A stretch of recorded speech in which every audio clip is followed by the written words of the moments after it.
interesting. I just literally talked to the dog trainer that Ray and Jackie used for 2 hours.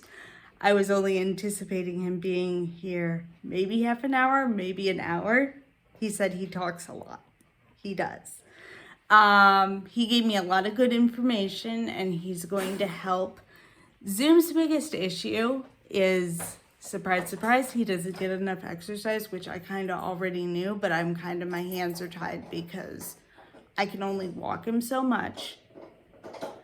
And I'm like, I know he needs to run, but I have nowhere I can run him. So, this guy, Dirk, is really going to help, and he says he'd help me do public access runs at church and a few other places, even if he can take them a couple of times a week. I don't care. So he's going to help me with that. And so he's going to help me with that, and then I'll have Emily helping me with like his task work and a few other things. So, but yeah, so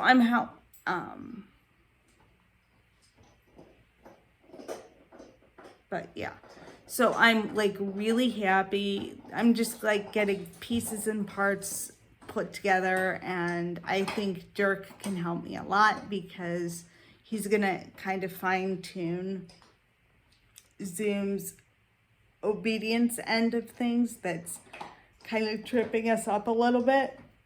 And I will be the first to say, I am not the best dog trainer. I've learned a lot just from working with people and this and that and the other thing, but I am not the best dog trainer. And it's not that I'm too soft, and it's not that I'm too hard. I'm not as consistent as I could be. And that tends to cause problems with not getting corrections across. And the biggest thing he told me was only use this when I absolutely have to, because Zoom's getting confused as to the minor for pulling. He's getting a correction for that, but he's not getting a correction, so it doesn't mean diddly squat when he's doing something really bad, like pulling around in public. So we're trying to work on a different system of getting him better corrections and different, like a hierarchy of corrections.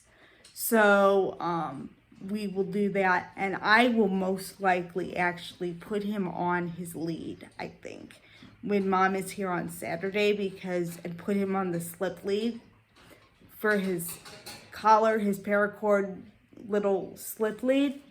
So, and I'll just put that on his regular collar, because the martingale is not doing that good of a job for his main correction. So and they'll save me the hassle, but I just have to keep him on lead. I'm just gonna have to keep him on lead. The only time I can do that, but I'm really happy with that. Again, I got a lot of good information. He gave me a lot of good options. We're still troubleshooting a lot. I do not want to change the system I've been using with this, because I just have this where it will work. And if I get another e-collar, I'm gonna have to have Mom spend another $100, because it's probably gonna be a $250 as opposed to a $150. And there's just like no feasible way that I can swing another dog collar right now. So I would rather just use this, the little paracord slip that he made me. I can handle Zoom wearing multiple collars because I've been doing it for months. But But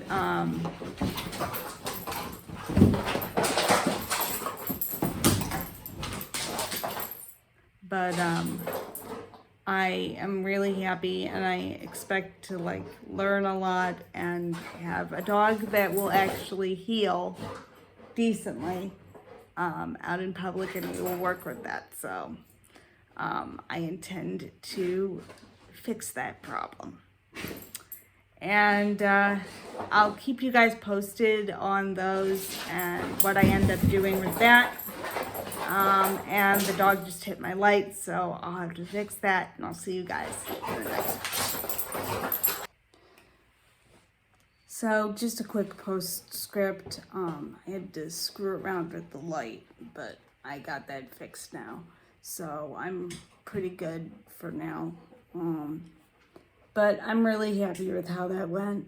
It was a lot of good information, and I have a lot of good options that will fix a lot of the hiccups I've been having. And he has pretty much assessed what I had pretty much surmised is he's 90% there. It's just we got to fine tune a few things, and I just need another brain on this. It's not that Emily isn't doing a good job. It's just she's doing some of it. It's just I need somebody else that's going to get me the rest of the way, because I can't run around and do all this because it's harder for me to do it.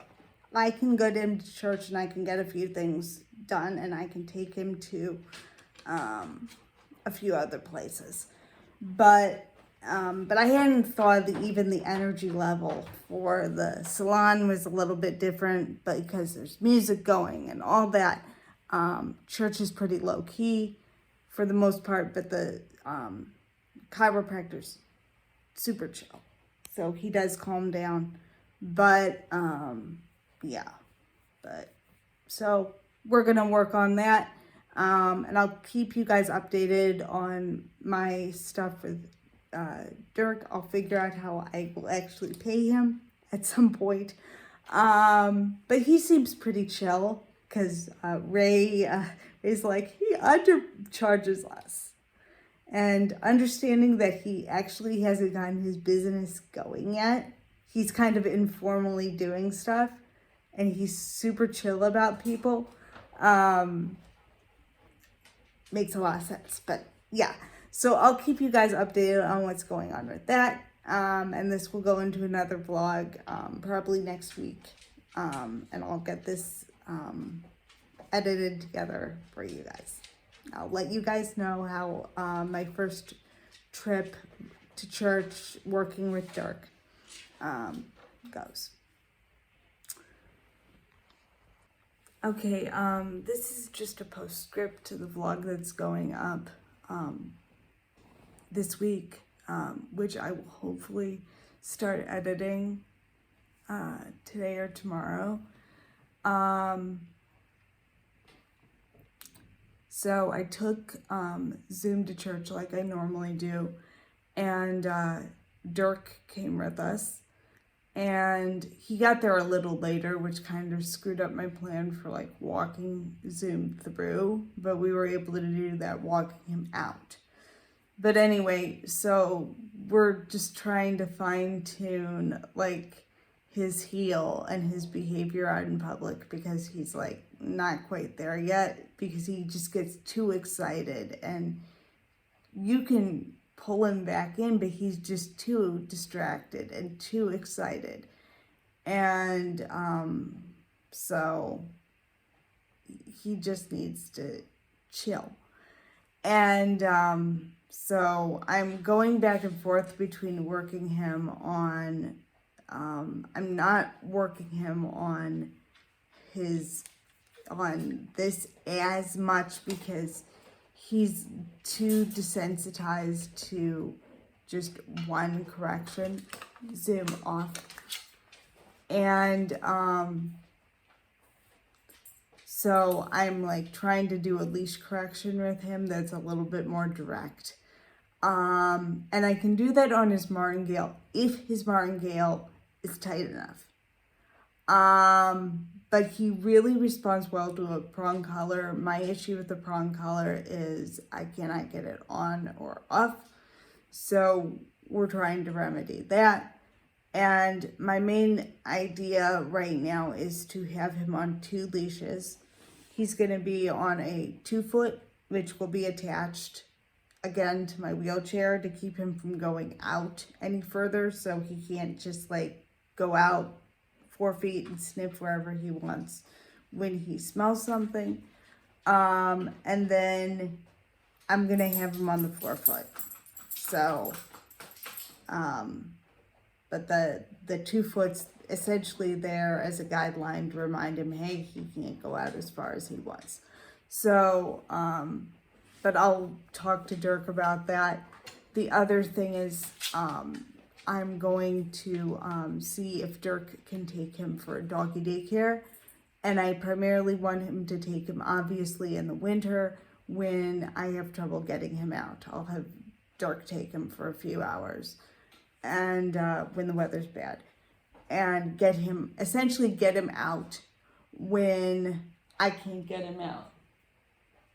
Sorry guys, the dog keeps grabbing things and I have to correct him and then just pick them up. So yeah, so essentially, and then the other thing, I forget where I was, but yeah, so I'm gonna essentially work with that. And then I have my other issue is money. And Mom's like, do you have enough to pay for all this? And I'm like, yes, I have $1,600 in my savings that is still earmarked for dog stuff. And that being said, I'm paying a boatload of bills, which aren't like in my normal scope of, I'm trying to pay off lift repairs and figure out how, so I don't have to pay all my stuff out of pocket. And I have to do another repair on my one lift. So, but other than that, yeah. So, I'll get this stuff put together and for you guys and get this vlog up at the normal time. So that's kind of what we're working on, and that was fun. And Zoom actually did pick something up for me today. I dropped a poop bag, an empty one, because I always take poop bags with me when I walk him, particularly when I'm taking him further out, because he always, for some reason, he likes to poop on the incline down the front sidewalk of the complex, and I don't want him to poop on the incline because then I have to get my because then I have to think about, okay, how's the chair gonna handle this, and if I get stuck, blah blah blah, and I don't want to do that, so I'm trying to keep him somewhere flat, because the other day he pooped right on the sidewalk and it was really runny and it made a mess. So I'm like trying to get him to poop somewhere where I can pick it up so I don't have to like squirrel around. So anyway, I usually grab bags, and I dropped one. I think I had it shoved down in my chair somewhere and the wind just blew it because it's very windy today. And I dropped it and I was like, wait a minute, I gotta pick this up. And then I turned around and usually if he's interested in something, he'll pick it up, but he's a little bit better. I guess he wasn't distracted, and I've been getting his energy about right because I've upped his walks from 2 a day to 3 a day because I found an afternoon walk helps curb his energy. I mean, he did get the zoomies yesterday, but anyway, so he's a little bit better focused if his energy's a little lower. But then if you go too far that direction, he is too tired, and then he just looks at you like, I don't want to do this, I'm tired. So that was kind of a nice little plus, which tells me he hasn't forgotten how to pick up things. So I'll see you guys in the next one.